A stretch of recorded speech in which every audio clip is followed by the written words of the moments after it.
Best footwear to lift with. A lot of gym goers rock into the gym wearing shoes like this or this. The problem with footwear like this is essentially it's like wearing a pillow. When people make contact with the ground when they're doing a deadlift or a squat, that heel can rock and roll, pronate in and out, which isn't ideal. It doesn't allow the support and structures that you want in a footwear. The reason for this is a little bit better, doesn't have the same amount of give as say a shoe like this, but the reason why we don't like this footwear is because the toe base is extremely narrow, making the toes squeeze up. The foot, when lifting, should ultimately splay against the floor. So this is why my recommendation is the Vivo Barefoot. The Vivo Barefoot have a much wider toe base and also minimal contact, minimal lining in the actual sole, which means that when you go for a squat or deadlift, you're making direct contact with the ground.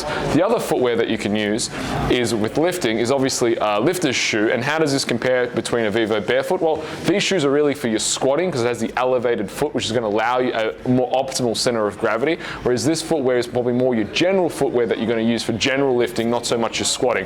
Vivo also do a casual shoe, which is very similar to the normal performance shoe, but this is the ideal footwear for lifting in the gym. Also, can I add that the Vivo also works as the only 100% effective contraceptive because no one is getting laid in this shoe.